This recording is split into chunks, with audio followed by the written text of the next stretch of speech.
Jadi produk ini sebelum sampai di sini, ya, Pak Lemigas, Pak Mustafid, ini sudah melalui proses sertifikasi. Korupsinya bukan cuma merugikan negara, tapi juga merusak mesin.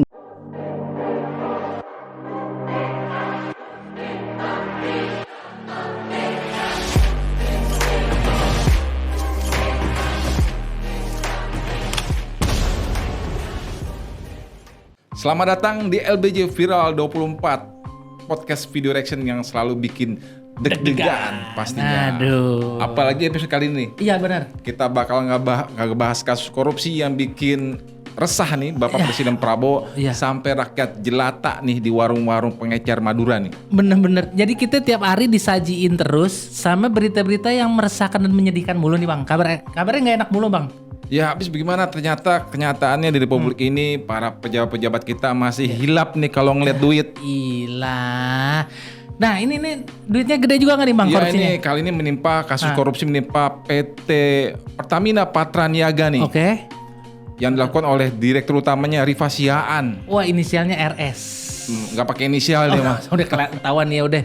Ya Allah. Ini dia melakukan korupsi dari tahun berapa Bang?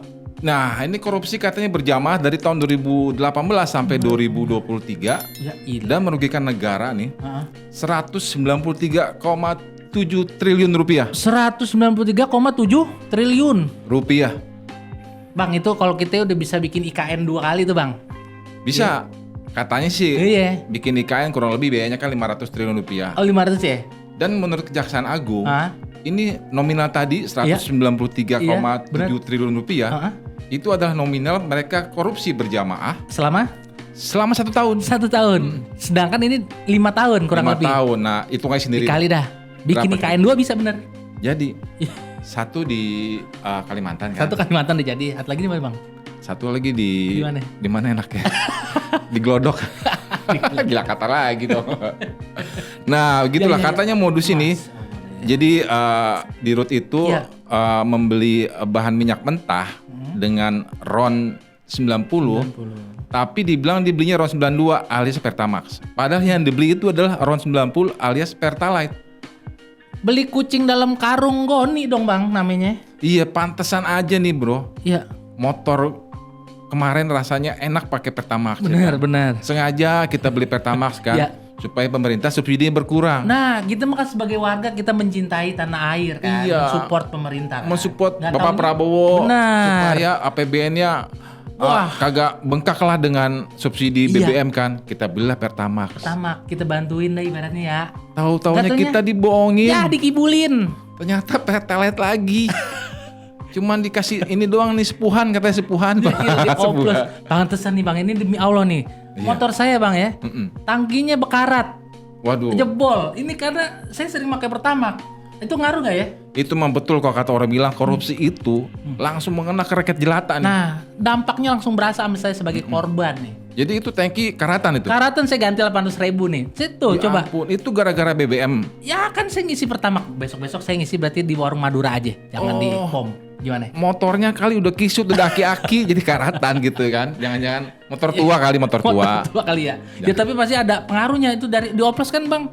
Ngaruh Bang. Ngaruh pasti ya. Iya kalau dioplos. Karena ada sekarang zaman sekarang kan banyak kendaraan yang memang mesti standar dengan kandungan timbal tertentu yang dimana bisa kita pakai diantaranya Pertamax kan. Betul. Jadi harus mengandung timbalnya sedikit. Nah itulah justru kita bingung sama pemerintah di saat kita disuruh beli Pertalite. Disusahin nih kita beli Pertalite, mesti pakai barcode, difoto dulu plat nomor, daftar dulu pakai aplikasi Pertamina. Ya kan, kita daftar susah-susah nih. Ternyata Pertalite pantesan susah di lapangan. Soalnya Pertalite disulap jadi Pertamax ternyata. Orang mah kalau sulap tuh ya yang kayak David Copperfield yang bikin orang bangga. Ini sulap jadi belangsak. Nah, supaya kita nggak kena tipu lagi nih. Bagaimana, kita lihat dulu nih muka direkturnya yang melakukan korupsi ini nih. Dugaan korupsi sementara ya kan. Oke, ini masih dugaan nih.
Nah tuh, ya ilah nyesek banget kayaknya kita.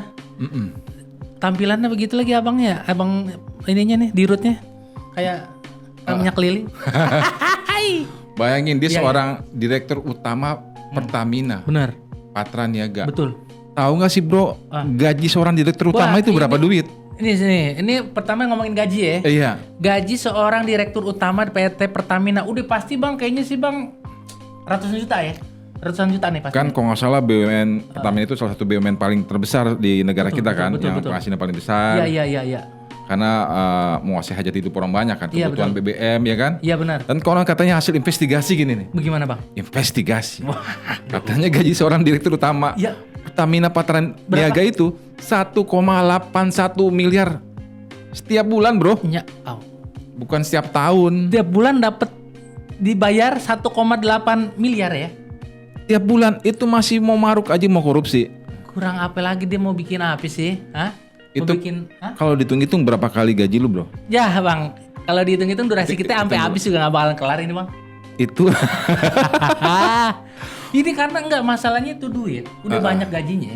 Ini di kerok lagi duit dari dia beli salah Pertalite tapi ngaku-ngakunya Pertamax, bakal apaan? Nah itulah makanya kita udah rakyat jelata menghindari kan Iya. beli-beli bensin eceran Benar kita. di warung-warung. Iya. Khawatir gitu namanya di warung kan mungkin dioplos kali ya kan pernah kejadian beberapa kali kan ada yang dioplos air di berita Ketahuan, kan benar, ketahuan. dioplos campur. Kita bilah-bilahin lah beli di pom bensin Di pusatnya langsung. di pusatnya langsung ternyata di pusatnya korupsi kita dibohongin dari pusat gimana kita tahu ya kan. Masa hal-hal kecil begini aja masih bohong sih? Ya kalau kata anak-anak Gen Z begitu tuh. Iya, jadi rakyat bisa. Iya. Jadi pada ogah nih beli Pertamax dan Pertalite, mendingan beli bensin negara tetangga tuh. Oh yang itu punya yang Itu Tetangga yang kita ya? iya tetangga sebelah. Ya banyak dah. Iya mendingan beli itu ya. Iya, jadi orang merasa yakin nggak dioplos nih kayaknya, ya kan? Saya nggak ngerti. Jadi Bang. ini Udah beritanya bikin rakyat resah ya kan? Bah. Dan konon katanya ini seorang influencer Iya. namanya Bung Fitra Eri. Fitra Eri saya tahu. Subscribernya banyak tuh. Banyak Dia udah kalau di YouTube tuh. jutaan. Katanya dia diminta sama Pertamina untuk bilang bahwa BBM Pertamina itu aman. Oke. Jadi supaya ya penjualan Pertamina nggak terpengaruh lah terhadap pemerintahan korupsi ini ya kan. Oh iya. Kan semenjak kasus korupsi ini rame, Iya. banyak teman-teman gua Hah? beralih nih. Udah kita beli bensin sebelah aja lah gitu. Iya benar. Yang di Pertamina gitu. Yang di Pertamina. Habis mereka apalagi mau beli bagus-bagus kan, mau beli Pertamax. Aduh ragu nih, jangan-jangan Pertalite lagi. Iya. Gitu. Campur. Tapi kita dengar dulu Bung Fitra Eri Fitra Eri, apa kita betul katanya Pertamina minta beliau supaya Melakukan klarifikasi. betul. Iwan yang ini. Segera lakukan sosialisasi bersama para influencer ini untuk tujuannya menenangkan masyarakat bahwa oplosnya itu salah kaprah gitu. Oplos dengan blending kan beda nih. Kalau siap. blending itu resmi, kalau oplos kan kesannya itu kan manipulatif gitu. Oke, Mas Fitra gimana? Siap, Waduh, bersedia Pak. mungkin? Hari ini saya dihubungi Pertamina untuk bilang bahwa bukan bensin oplosan. Saya sendiri tidak berani karena saya tidak tahu faktanya seperti apa. Iya. Saya masyarakat biasa, saya konsumen. Saya dengar dari Kejaksaan Agung ada oplosan. Kebetulan saya dengar pendapat di DPR tidak ada oplosan. Mana yang benar? Jadi kalaupun Pertamina mau mengembalikan kepercayaan, menurut saya yang dilakukan harus komunikasi publik yang tepat. Tidak harus melalui influencer. Oke. Mungkin ada yang mau ditambahkan, Mas Abra? Yang pertama, saya ingin memberikan keterangan sedikit ke Anda semua mengenai pernyataannya Pak Eri. Saya tahu betul bahwa niat Pak Eri itu baik. Beliau hanya memberikan saran kepada Pertamina kalau misalnya memang tidak bisa melakukan komunikasi publik yang tepat, yang baik, gunakan influencer. Tapi saya harus menanggapi karena saya takutnya kalau tidak saya tanggapi, pernyataan itu akan ditangkap publik sebagai influencer ini hadir untuk menutupi fakta gitu kan. Makanya di situ saya bilang bahwa kalau saya pribadi tidak akan berani menyuarakan sesuatu mau dibayar berapapun kalau saya tidak tahu fakta yang sebenarnya. Tapi saya tahu niatnya Pak Eri itu bukan niat buruk, tapi niat baik. Kemudian pada saat saya menanggapi Pak Eri, ada tabrakan suara antara saya dan presenternya sehingga seolah-olah saya berbicara hari ini Pertamina menghubungi saya, padahal sebenarnya ada kata walaupun yang tidak begitu terdengar. Jadi yang saya ucapkan ketika menanggapi Pak Eri yang bertabrakan dengan suara presenter itu adalah walaupun hari ini Pertamina menghubungi saya, baru kalimat selanjutnya. Jadi Pertamina tidak pernah menghubungi saya sama sekali, itu hanya perandaian untuk menanggapi dari pernyataan dari Pak Eri. Kemudian banyak yang berpendapat bahwa obrolan saya diputus oleh TV One dengan saya baru menyebutkan beberapa poin kemudian sudah ada tepuk tangan. Well, keadaan di studio sebenarnya tidak seperti itu karena mungkin mereka menyangka saya sudah selesai dan nada bicara saya memang seakan sudah selesai, jadi mereka bertepuk tangan dan saya juga tahu waktunya sangat singkat di sana, jadi saya harus berbagi waktu dengan narasumber yang lain. Toh di berikutnya juga saya masih diberikan kesempatan untuk berbicara lagi gitu ya. Jadi itu hanya satu segmen gitu.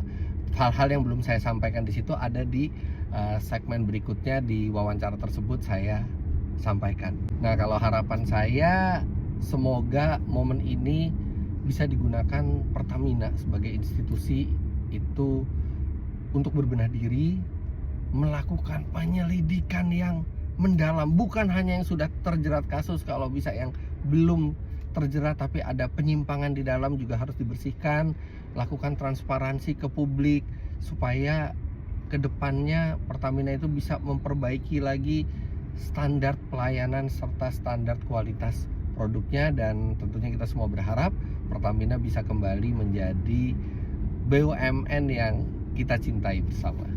Jadi sebenarnya beliau klarifikasi. Iya. Kalau beliau tuh nggak diminta Pertamina, beliau cuma berandai. Andaikan diminta Pertamina hari ini untuk mengatakan bahwa BBM-nya nggak ada masalah, saya juga nggak berani karena beliau nggak merasa ngerti banget sebenarnya tentang BBM tersebut. Apa betul? Kamu mesti diperiksa ya? Harus diperiksa. Jadi saya setuju tuh, emang mesti bebenah diri. Betul. Pertamina tuh, mungkin udah ke-spill tuh dari kemarin bang, ada kecelakaan. Dulu pernah deh tahun berapa itu ada truk tangki bawa bensin kecelakaan, nabrak nabrak orang lagi di lampu merah. Itu udah tanda-tanda tuh kayaknya tuh. Sebenarnya kalau biar ada bebenah dari mobilnya dulu, tangkinya tuh. Ternyata bensinnya tadi korupsi. Betul. Tapi sebenarnya kalau modus Pertalite dijadiin Pertamax udah ada sebelumnya. Kurang lebih setahun yang lalu, tapi itu dilakukan oleh perseorangan dari pom bensin tersebut ya kan. Jadi bukan dari Pertaminanya. Tapi ini yang langsung sekarang yang melakukan SPBU-nya ya. Dulu SPBU-nya, tapi sekarang PT Pertaminanya langsung di rut utamanya nih, oknumnya nih. Gila ini bang. Bayangin kan, jadi rakyat ya tentunya resah kan. Pasti bang, resah, gelisah. Kita sanksi apa betul yang kita beli Pertamax supaya sesuai apa yang kita beli ya kan. Benar. Jadi untuk memastikan itu, para wakil rakyat ini dari Komisi 12 mendatangi langsung sidak salah satu pom bensin di daerah Cibubur, Jakarta Timur, dan dipimpin langsung oleh Ketua Komisi 12 Bambang Haryadi nih. Jadi produk ini sebelum sampai di sini, Pak Lemigas, Pak Mustafid, ini sudah melalui proses sertifikasi dan itu standar di Kementerian SDM ya. Ya, keputusan spek. Jadi sebenarnya spek terkait mutu barang kan, dan itu standarisasi itu sudah melalui uji di Kementerian SDM di Lemigas. Jadi yang tugas mengawasi produk itu Lemigas, betul. Ya, kalau hilirnya distribusi BPH Migas. Kalau kualitas dan di Ditjen Migas, di Lemigas, hilir di BPH. Jadi sebenarnya kita biar nggak ada keraguan lagi, ntar biar Ditjen Migas ntar yang menyampaikan bahwa selama beberapa, tidak hanya setahun ini kan, sudah dari zaman dulu udah ada aturannya kan, PA, ada pengawasan secara periodik itu. Jadi sebenarnya udah ada pengawasan sebenarnya secara periodik. Iya. Tapi kok bisa lolos? Bingung juga kan. Tapi hasil dari sidak ini, belum kita bisa tahu pasti apa betul itu oplosan juga. Tapi katanya sih itu kan kasus korupsi dari tahun 2018 sampai 2023. Jadi itu terakhir, 5 tahun kan? terakhir 2023 berarti 2 tahun yang lalu ya. 2 tahun lalu. Katanya sih kalau 2 tahun yang lalu itu udah nggak beredar nih BBM yang 2 tahun lalu tersebut. Udah nggak ada ya? Jadi katanya tahun 2025 ini ya udah Terus bensin-bensin. gimana Bung buat ngelihatnya, buat ngebuktiinnya kalau udah nggak beredar? Nah kita tunggu aja nih hasil uji lab tadi kan oleh Lemigas dan Ditjen Migas. Oke. Gimana kita lihat perkembangannya, kita pantau terus di lensaberitajakarta.com pastinya. Pasti pantengin terus deh ya. Tapi jangan sanksi juga buat rakyat karena udah ada kesaksian juga dari langsung Pertamina meyakinkan rakyat bahwa memang BBM sekarang itu Aman. Pertamax adalah betul Pertamax. Berarti aman ya? Bukan RON 90 alias Pertalite. Bukan kagak ada campur-campurannya berarti ya? Enggak pakai dioplos-oplos. Asli. Ini kata Kata siapa Bang? Ini jangan sampai kita ketipu lagi nih Bang. Dibohongin lagi Bang. Kata siapa ya Bang? Dari mukanya sih kayaknya innocent ini. Mudah-mudahan kita abis dibohongin sama dirut Pertaminanya, mudah-mudahan ini yang ini bener deh ngomong. Ya oke deh. Dari apa jujur, kayaknya sih mukanya jujur kayaknya. Kita lihat aja ya. Mukanya katanya jujur ya. Jujur. Kita lihat ya Bang ya.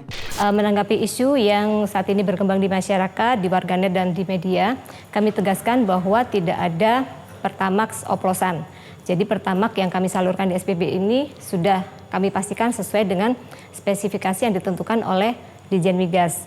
Dan tentunya di terminal BBM semua produk yang masuk ini adalah produk jadi sesuai dengan RON masing-masing. Jadi kalau Pertalite RON 90, Pertamax RON 92 dan Pertamax Turbo RON 98.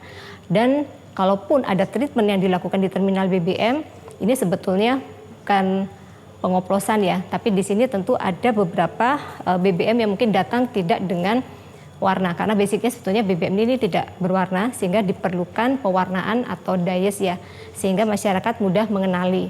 Seperti Pertamax ini diberi warna biru, kemudian Pertamax Turbo diberi warna merah. Selain itu juga diberikan zat aditif untuk meningkatkan performance dari BBM itu sendiri. Jadi sekali lagi kami tegaskan ini bukanlah pengoplosan, tapi untuk meningkatkan performance, dan kami himbau ke masyarakat untuk tidak perlu khawatir menggunakan produk Pertamax kami yang ada di SPBU. Karena itu tadi sudah melalui serangkaian uji kualitas yang cukup ketat, kemudian juga sudah memenuhi spesifikasi dari Ditjen Migas, dan tentunya dalam distribusinya pun ini terus diawasi oleh regulator, dalam hal ini adalah BPH Migas.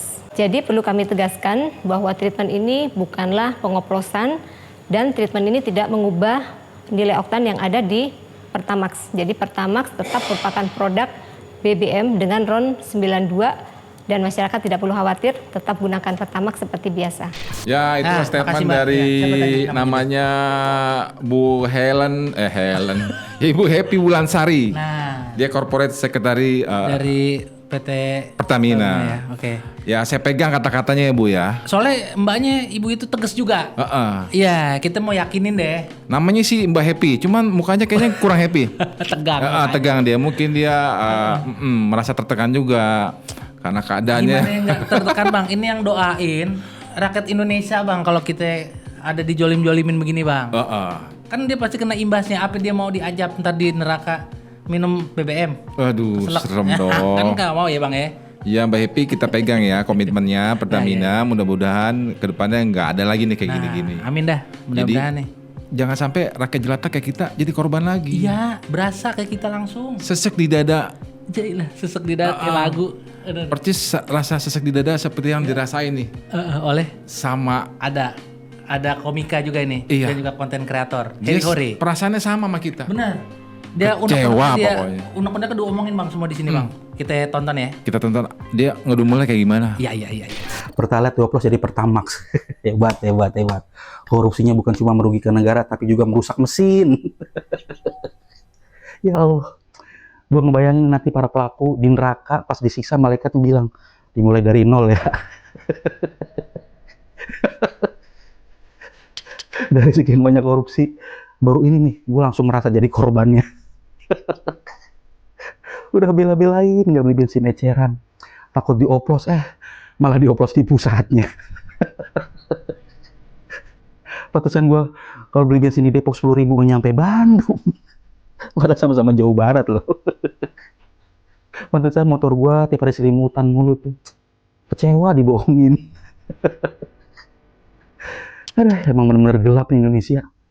Udah dimonopoli, dikorupsi. Udah cabut atuh hak monopoli Pertamina. Tapi gue yakin sih, rakyat Indonesia tuh banyak yang masuk surga lewat jalur zalim pemerintah. Makanya cocok banget Indonesia dibilang negara berkembang. Berkembang biak malingnya. Ini kalau sampai RUU perampasan aset belum selesai juga mah, udah mendingan negara dikelola sama Jepang atau Cina aja. Kira-kira pelaku hukuman mati nggak ya? Nggak mungkin sih. Ayo tebak, penjara berapa tahun ayo? Pak Jaksa Agung siap-siap naik banding Pak.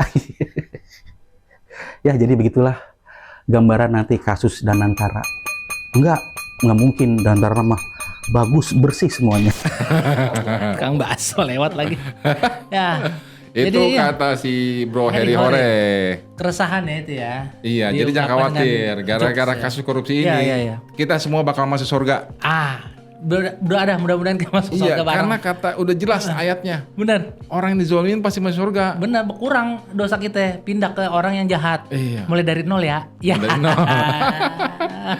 Aduh Bang, tapi gini Bang. Jangan-jangan nih, gue khawatir aja. Jangan-jangan nih pengalihan isu. Bisa Pengalihan jadi isu? nggak nih? Lah ini kan maksudnya tiba-tiba ada, ini kan korupsi udah bertahun-tahun Bang ya. Kenapa baru ketahuannya di tahun sekarang di ujung yang lagi rame-ramenya ada MBG, ada dana APBN. Nah, pengalihan isu nggak ya kira-kira ya Bang ya? Ya kalau pengalihan isu sih banyak banget isu kita, terlalu banyak. Kemarin Indonesia gelap katanya kan demo pemerintahan Prabowo dinilai tidak berpihak kepada rakyat jelata. Iya kan. Akhirnya ya tapi sudah berakhir kan demonya. Berakhir. Dan Bapak Presiden Prabowo terus berupaya lah kan. Benar. Melakukan penyesuaian di APBN-nya. Ya. Rekonstruksi setelah ada tanggapan dari rakyat. Benar, ada respon dari rakyat. Ya, Ya. kita harapin Presiden Prabowo bisa berantas terus. Nah tuh, tolong dah Pak Prabowo nih. Bersih-bersih. Dilihat-lihat lagi dah tuh Pertamina. Dicek dah semua SPBU-nya. Sampai warung Madura dicek. Oplosan kagak itu. Nah, kita penasaran juga kata Bung Heri Hore. Heri Hore ngomong apa ya? Ini berapa tahun vonisnya nih? Bener. Kita mesti pastiin. Ya. Jangan sampai dia banding-banding divonis bebas lagi kayak Ronald Tanur tuh. Waduh. Kasus dulu kan? Iya benar. Berapa Nah, Bang, ya? biar kita yakin Hah. vonis berapa tahun, kita awasin terus. Pantau terus beritanya di lensaberitajakarta.com. Pantengin lagi. lensaberitajakarta.com. Iya. Dan sekian untuk episode kali ini. Oke. Saya Sandi, Saya Gio. kita pamit undur diri. Ya. Assalamualaikum. Waalaikumsalam warahmatullahi wabarakatuh. Dadah. Deg-degan.